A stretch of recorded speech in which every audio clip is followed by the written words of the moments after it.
Hey, I'm Alex Radcliffe from Board Game Co., and this is Game News and Week in Review. And there's not a lot of news this week. Then again, there wasn't a lot of news last week, and I started off last week's video by saying it'll probably be a short one, and it was like 40 minutes long. So I'm not going to do that this week. It'll probably be a long one. I don't actually know. So let's start this off. As usual, game news, week in review, that kind of thing. Starting off the bat, timestamps down below with Ryozen. I might be saying that incorrectly, but Ryozen from Tabula Games. A 2-4 worker placement game they just announced. It's going to be their first game in 2022. I imagine Kickstarter, because Tabula Games generally does Kickstarters. 2-4 worker placement with a rotating layered board or something. I don't know the details. Cover art looks good. I'll throw a link down below. Of course, I always have links to everything down below, or almost everything. I actually have an exception this week, but it sounds cool. We'll see. I'm interested in hearing more. Tabula Games always does some fascinating things in terms of the way they do things. A 2-4 worker placement is fine. The rotating layered board, I'm very intrigued to see what that actually means. They had Barbarians the Invasion, which had this like interesting little cascading pyramid. I'm curious to see what they end up doing with this. Then we have a small little news about from Far Off Games, I think it's the name, I could be mistaken, the company that brought Arydia and Zia. Basically, they announced their Pledge Manager's opening, first off for context, so if you are interested, the Pledge Manager's opening up on that game, but more importantly, or not more importantly, tangentially, they are going to be able to offer all of the Zia products, the Zia lineup of games in the Pledge Manager. It's something they said they were hoping to do, but this is their first official confirmation, so if you want to jump in, get your hands on any of those add-ons or anything Zia basically, then you can go ahead and do that over there. Then we have Everdell Digital. I do not have a link to this because the link is gone. It's broken. It's dead. Direwolf Digital had a link temporarily for like a day that was something to do with Everdell Digital.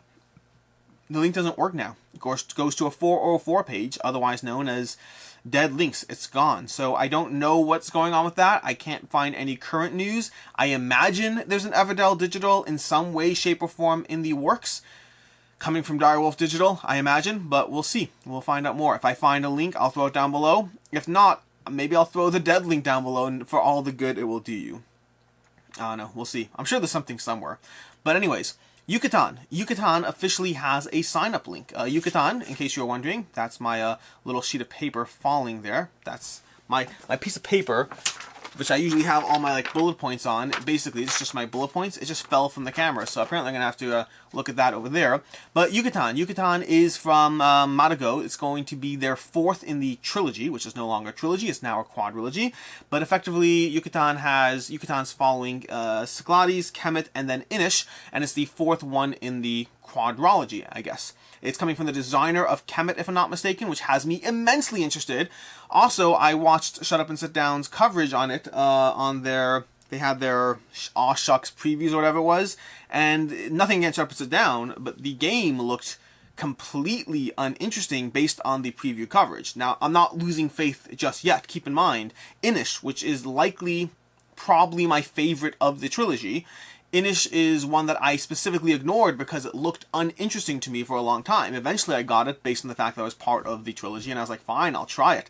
And it's one of our favorite games. But I ignored Inish for a long time based on the way it looked. I will not be making that mistake with Yucatan. It may be a terrible game, but it's from the design of Kemet, and it's part of this quadrilogy, so I'm going to give it a shot. Then we have Final Girl. Final Girl, in case you're excited, in case you're seeing people who back their game get their boxes, they announced that January 11th they will have Final Girl Season 2 available on Kickstarter. So if you want to go ahead and get Season 2 before you even played Season 1, or in case you missed Season 1 and you want Season 2, in case you missed Season 1 you want Season 2, or in case you missed Season 1 and you want Season 1, keep in mind, I don't know if Season 1 will be available, but usually, with most companies, usually they make the first game available as well, because sales and all that. Some companies don't, but most companies do. So I imagine you'll be able to get your hands on Final Girl over there, and of course Season 2 over on Kickstarter. That will be January 11th. And then lastly, which arguably should have been firstly, if you missed it, we have Marvel Zombicide coming out. Now we don't know everything. I have more information in case you missed it. I put up a video. Crackle has a video with the whole spoiler and surprise and all that stuff on his channel. I have a video talking about the general concept, things going on, the things I suspect or wonder about, as well as generally a whole lineup of my experience with Zombicide. That was a video I put up this past week. I'll talk about that later in the week in review. But the short news part of it, in case you don't want to watch any of that, the short news is Kemet announced that they have their next game coming with in association with Spin Master. Now, we don't know everything, and they've been revealing things one at a time, so we don't know everything just yet. What I do know is that there is a giant Galactus miniature that has a zombie face, and Zombicide and Guillotine Games is involved, so there's clearly a Marvel Zombicide. That is locked in. The parts that are unclear is how far outwards does this expand. This is Kemet's 50th Kickstarter, so they might be pulling out all the shots. They might be going for these, they might be trying for the single largest Kickstarter ever. And the way to do that would be to have Galactus as being some sort of bridge to a whole bunch of other games, their most popular games. If you have Zombicide, Marvel. If you have Galactus in Marvel United, so you have that locked in. And then you could also have Galactus as Galactus Death May Die, or whatever you want to call it. You can call it Galactus The Universe Shall Die, I don't know, whatever. Galactus The World Eater Shall Die, whatever you want to call it. You could have a new version of, well, Cthulhu, Death May Die, but with Marvel is part of your lineup. So you could have now 3 games. You could even have a 4th game. You could have Galactus, I don't even know what you call it, Blood Rage? I don't know. You could have Galactus being some sort of mega board for a Blood Rage situation. They could have Galactus as being some sort of central bridge between a variety of their game systems, all looping in Marvel as an IP to a bunch of their popular games, which would simultaneously have a ton of people incredibly excited, and a ton of people rolling their eyes going, unbelievable. Unbelievable. Come on with their overpriced shiny plastic and this Marvel overdone IP. Either way, there's some things we know, and there's some things still to find out. In the 22nd, November 22nd, we will find out more. I don't yet know. As of filming this right now, I don't know what we're finding out more, when we're finding out more, or any of that. I just know, well, I know when. I don't know where, and I don't know what. And that's all the new stuff. Which brings us to the topic of the week. The topic of the week will be my review structure. So, basically, if you missed it, there was a video I did a week and a half, 2 weeks ago, talking about my reviews and the way I have done reviews in the past, and the way I'm pivoting and adjusting slightly to do reviews going forward. Trying to tailor and adjust my reviews to be better. As always trying to be better in whatever way I can be. Now, part of that was asking for feedback, and this will be going through that feedback as much as possible, covering some of the questions and what I'm doing differently based on those questions. Also, keep in mind, in general, there's a slow flux of the way the reviews are done, because since I film reviews at certain points, in between decisions and factors and things, whatever, so we're still seeing a wave of adjustments. So you'll see things that should have had a 0.5 score that don't have a 0.5 score. You'll see things that don't have a score that should have a score. You'll see all these things slowly filtering their way back into the general review structure. But starting off the bat, this was the poll I sent out to 450 people answered it as of me recording this video, and I just printed out the results, and I'm going through the high notes. Basically, there's lots of room for custom individual responses and comments. I'm not going through those on this right here, because that would be a very long video. I'm going through the high notes of the questions I asked, the answers I got, and how it's going to adjust my review structure. Starting off with review length. Now, you probably can't see this. Maybe I'll throw graphics on screen. I make no guarantees. But if I do, there'll be a box in one of these corners when I throw a graphic up. But we have review length. Do you prefer something in the 3 to 4 minute range, 60 seconds and under, or as long as it needs to be? The majority answered, the majority coming in at 48.6 respondents, and it's technically higher because, annoyingly enough, this counts all the individual custom respondents as their own 0.02 whatever it is. So really, that's a little higher if you ignore those and you focus on the percentages, but whatever.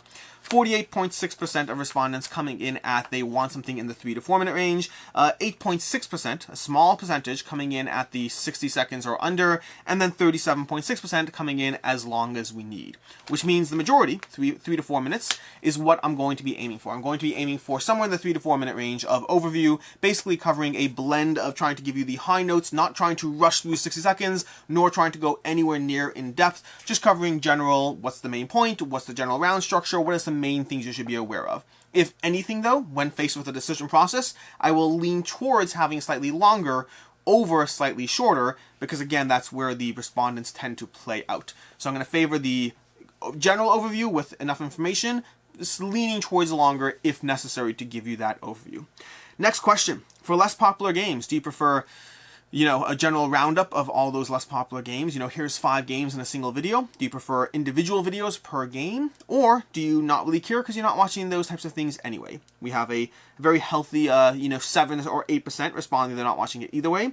We have 20% who want their own individual review, and then 65% who want a roundup review, which means for less popular games, expect roundup reviews because, well, that's basically, expect roundup reviews because if I want to have a chance of covering as much as possible anyway, that's going to be the way to do it.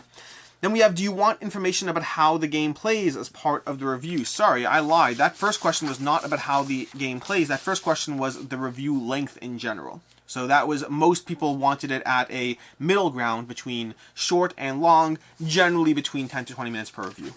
The next one is, do you want information about how the game plays? We're the same idea as to what I said. We had 53% of people saying they want that 3 to 4 minute range. We have 30% saying they want longer, and 12% just wanting a 60-second overview. Again, like I said already, I'll be leaning towards that 3 to 4 minute general overview of what the game's doing, not focusing on 60 seconds, nor focusing on covering everything. Then we have the score. This is probably the most relevant part, and we'll go through that as well. Score. Do you want the score to be a part of the review? So, 60% want the score to be a part of the review. We have 22% who only want the score if it's a final game and not a prototype. And then the others are variations of no's or different things like that. But the 60% and 22% are the two highest numbers, which means for right now, scores, including prototypes, will be a part of the review. The majority of the audience seems to prefer having the scores, and so scores will be coming back. I will admit, in a weird way, for myself, it was a little bit freeing to not have the score in the review itself. I still score things, just didn't have to worry about, perceptional bias or whatever it is, so I just didn't bother. But that said, I'm still, if people want it, the score will be there. Again, on my end, I scored things no matter what. If you're someone who followed my review board, scores still showed up in the review board, they just didn't show up in the videos. And they also showed up in the week in review, but they will be back in the videos. Which brings us to the next question, which is the most polarizing by far. Almost every question up until now had a clear majority. The most polarizing, although still with a clear majority, is going to be what type of scoring system. The 4 main options before we get into the individual responses, which I'm going through on my end but are not part of this poll, the 4 main options were a 10-point scale with no points, a 10-point scale in 0.5 increments, a 5-point scale, and a 5-point scale in 0.5 increments. The reason I didn't give any options as far as 0.1 increments, a 9.7, a 9.6, a 9.2, is my logic in general. Is if I have to look at what I rated a game, as opposed to telling you what I rated a game, then that rating holds no meaning. If I have to sit there and think, you know what, let's think of a game I rated recently, Rolling Realms. If I have to think and sit there and think, did I give Rolling Realms a 3.7 or a 3.6 out of 5? Then it has no meaning at that point. If I have to think through and try to remember what the score was, then it's not a meaning so much as a temporary, arbitrary feeling in time. Which is great for when I'm ranking my games, my top 100, and I rank my games and I prefer this over that, sure, that's fine. But I'm not doing that on a general basis. So the highest level of precision I'm willing to go to is 0.5 because to me, I know what the numbers mean. I know what the 0.5 system means or what a 3.5 is versus a 4 versus a 5.5. Even when you get to a 10-point scale of 0.5, that's 20 different scores. That's 20 possible scores, and do I remember at any given point where on that 20-point scale a game landed? And if the answer is no, then again, it's not my rating. My rating shouldn't be determined by having to check up what I did last time. It should be something that I know what the game was. And to that end, that's why those are the options. As far as the breakdown, the breakdown is a little more confusing. The lowest percentage was a 17.6 is wanted. 17.6 of respondents wanted a 10 a 1 to. Sorry, I'm trying to look up. There we go. 17.6% of people wanted a 10-point scale. Period. 19.2%, slightly higher, wanted a 1 to 10 scale in 0.5 increments. Then we have 21.3% who wanted a 1 to 5 scale in 0.5 increments, and 29% wanted a 1.5 scale, a 1 to 5 scale, which means the highest section over there wanted a 1 to 5 point scale. And in fact, before we get to the 0.5 increments, let's try to add that up. Basically, we have 36% of people, 36% of respondents who want a 10-point scale in one form or another, and we have 51% of respondents who want a 5-point scale in one form or another, which means the 5-point scale is staying. For the sake of experimentation, I am going to try the 0.5 scale. Because I think that the people who want the 1 to 5 scale are still going to be fine with the 0.5 scale. So it's going to be a 1 to 5 point scale in 0.5 increments is what I'm going to be moving forward with on the channel. Now for context, what I will be doing, not done with this yet, what I will be doing more specifically is I will be giving 0.5 increments, so 3.5s on the table, 4.5s on the table, all those things are on the table now. There will be a section in the description of each review telling you what those things mean. Probably should have printed it out for the sake of this. I probably should have printed it out. Maybe I'll go over it next week or something like that. But actually, I should have it over here. I'll go over it over here. But while that will be present in the description, I'm not going to explain it in the what's it called? In the rating. So when I go through the rating in a video, I'm not going to say, oh, this is a 3.5, which means X, Y, and Z. Part of what I'm specifically trying to do now is I'm trying to slightly adjust my scale so that I don't have to ever say what it means. It's a 3.5. Do what you want with that information. And then if you want to know a little bit more what a 3.5 means exactly for me, that will be in the rating system. So let's go ahead and go through those 0.5s because I broke them all out, starting from 1. Technically, I should start from 0.5, but I didn't. Starting from 1, because only a few games get a 1 to begin with. A 1 is a game that is just bad. Period, plain, simple, just bad. I've probably only played, using my new system, I've probably only played maybe 1 or 2 1s. A 1.5 is a game I can't find any reason to recommend. What it does is fine. I don't think it does anything well enough.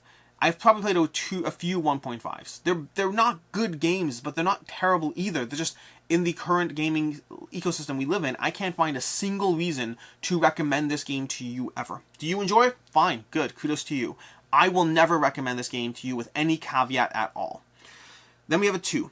A 2 is a game I don't want to play again. Period. I'm not saying I won't play it again. Sometimes there's a reason to play it again. Sometimes for the sake of reviewing a game, I might play it again. Or doing a playthrough or something. There might be a reason why I play it again. But I don't want to play it again.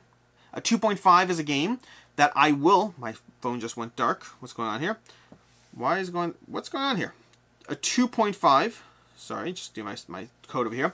A 2.5 is a game I'd play again, but will never suggest it myself. So I'm willing to play it again if you ask for it, but I will never suggest a 2.5 at all. It's just not going to happen. A 3 is a good game, one that I would play and suggest with the right group of people. Very commonly, 3s will be games that are lighter, gateway, or maybe some party games. They're games that I'm happy to play them under the right circumstances. I'm happy to suggest them under the right circumstances, but they're not the games I'm excited about. And if I never play them again, I will not lose sleep over them. 3.5s are games that I really enjoy, did not love. In theory, I would like to keep, own, and play them, but they'll often lose out to better games. But I'm sad about them. A good example would be the recent Taverns and Dragons. That was a cancelled Kickstarter, cancelled GameFound campaign, but it's one that I really enjoyed it. I had a lot of fun with it. Now, I don't think I'm going to get it because there's a lot of better games out there for me, but the idea that I'm never playing it again is sad. When Quacklope asked me to play it again for a playthrough, a film playthrough, I was excited. I was like, yeah, I can use an excuse to play that game. I liked it. So 3.5s are games that in some way, shape, or form, the idea that I'm never playing it again is a little bit sad.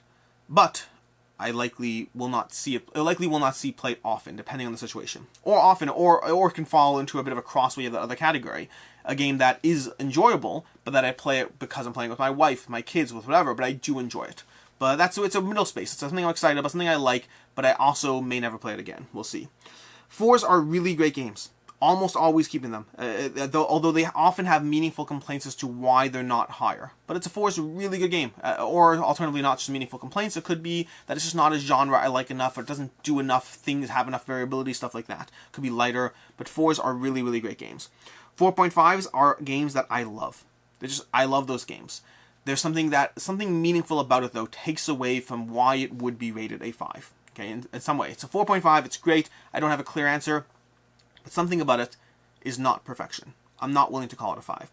And then 5s are my absolute favorite games. You can pry them out of my cold, dead hands. Now, there's not a huge difference between what I just said and a lot of the things I've rated until now. But I have noticed, because I've gone through my personal collection, not my public ratings board, but I've gone through my personal collection, shifting things out in different scales, and it's interesting to see where things fall now that I'm giving myself a little bit more leeway in terms of different gaps. Some things that were 5s stayed 5. Some things that were 5s got pushed to 4.5s. What's a good example? I have to go take a look. I'll have to go take a look. I don't want to say anything I'm not sure about. But Basically, lots of things have shifted one way or the other. Some 4s have drifted to 3.5, some 4s have drifted to 4.5s, some 5s have drifted to 4.5s, some have stayed where they are. Some of my scales in general have shifted based on adding 0.5s. I don't know if it'll last forever. Right now it's still an experiment, but it is interesting to see it play out.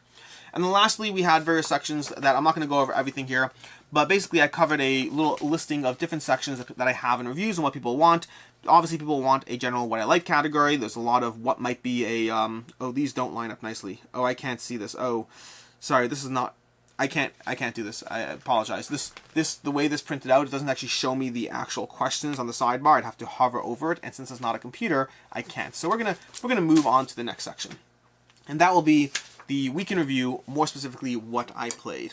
So starting with what I played, going through this over here. Let me open this. My phone doesn't want to recognize my. No way.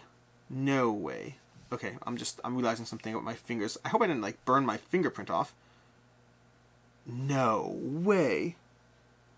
Sorry, I'm just. Oh, jeez. Okay, so this is a weird thing.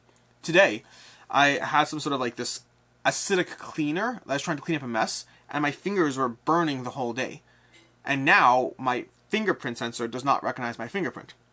It's likely a completely bizarre coincidence that will just reset my phone and I'll be good to go.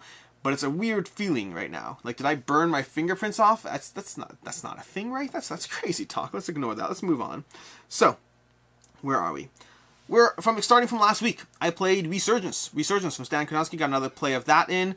That was a film playthrough over on Crackle's channel. I wonder when that's going live. Did it go live already? I don't think so. We have Terraforming Mars. Ooh, that was fun. I got in a play of Terraforming Mars. That's awesome. I got in a play of Adventures of Robin Hood. That's a game I'll be going into more. We have Paleo. I got in another play of Paleo. Been a while since I played that one. Isle of Skye, which is a great game that I got rid of a long time ago, and I think I want to get it back because I really like my play of Isle of Skye. We have Enchanted Plumes and Power Plants. 2 more games there. Power Plants is probably over on Kickstarter by the time you watch this. Probably, maybe. We'll see. We have Sriracha. Sriracha is a new game that I don't know. I need to play it some more and then cover it. We'll see what goes on there. We have Bonfire. Bonfire is excellent. Bonfire is a Stefan Feld game. I'll be getting in some more plays of it, and then we'll be covering it on the channel. I wonder, maybe I'll play it this weekend. Maybe I'll play it again this weekend. We'll get some more plays of it. We'll see.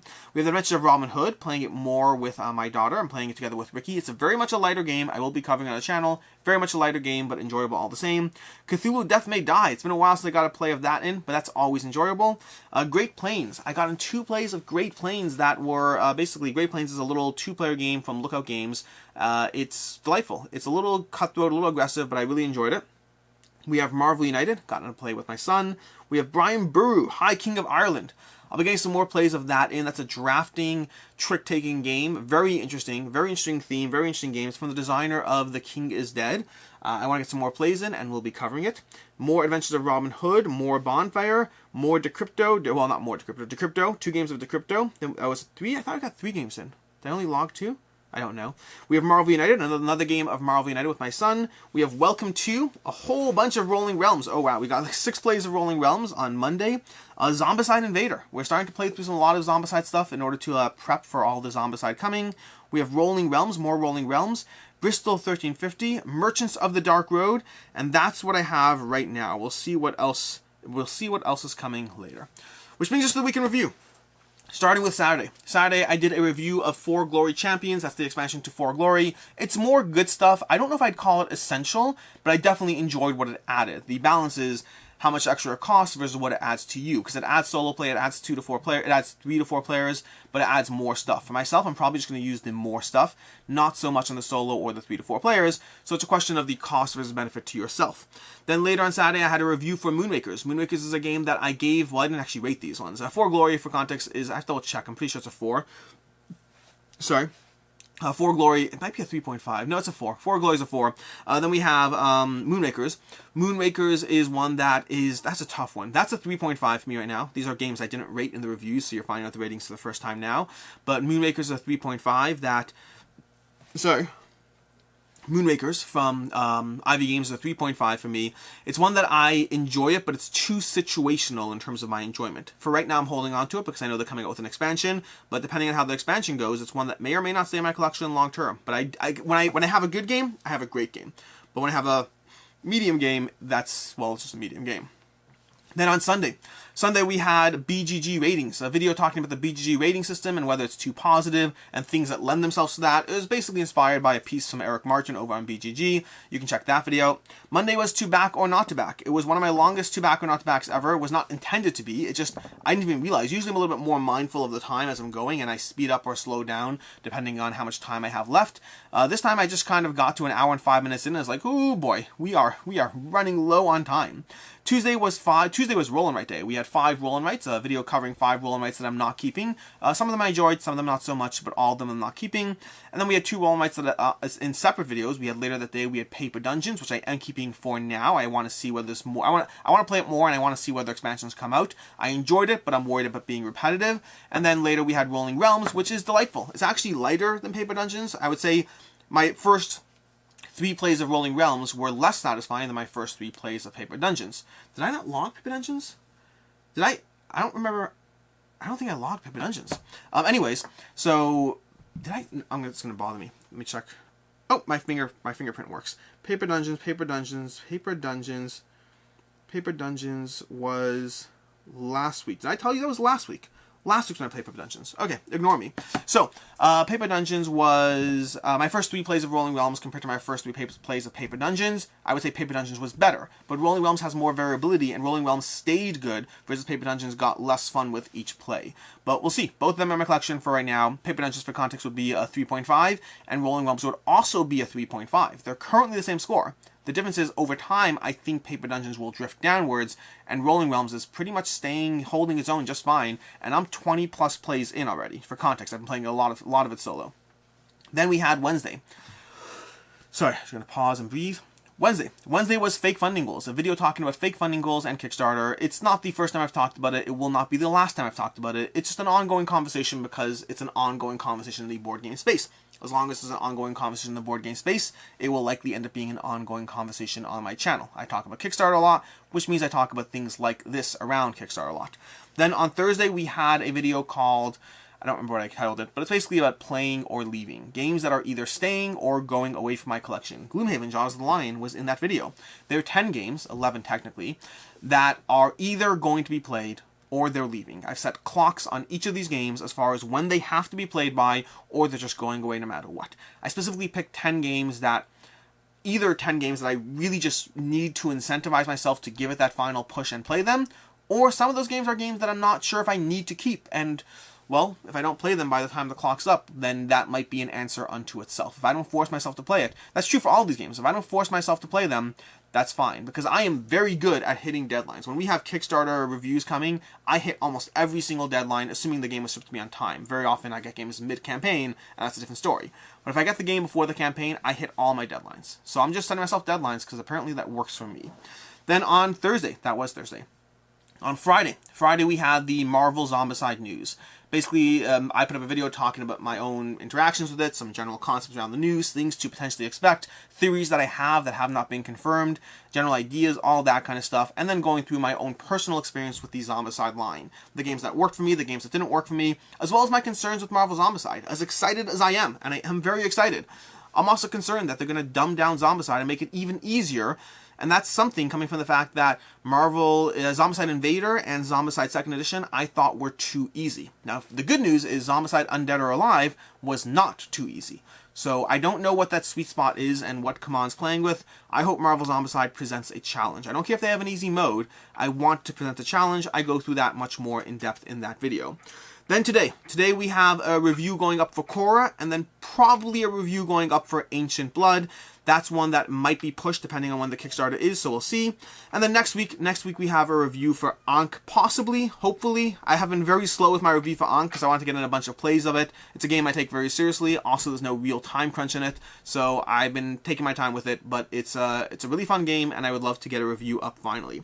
And then later this week we'll have Deluxification, probably, maybe, we'll see. We'll see what goes up this week. And lastly, the games on the table.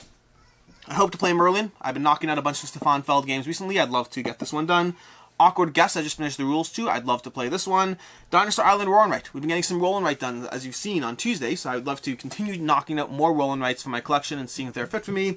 Then we have Merchant of the Dark Road, which I've already played. I think I told you that, right? I told you that, right? Yeah, I think so. Merchant of the Dark Road, which I've already played, but want to play some more and get a review in of that. And finally, Gloomhaven Jaws of the Lion, which I finally sat down, read the rules for the first 2 scenarios, and just need to set it up on the table and play. And honestly, I might decide to do that right now. Until next time, that's everything. That's all the stuff, the videos and everything. Until next time, I am Alex Radcliffe from Board Game Co. Look at that. This video is not that long, comparatively speaking. Have a great week. Enjoy yourself. And as always, have a good one.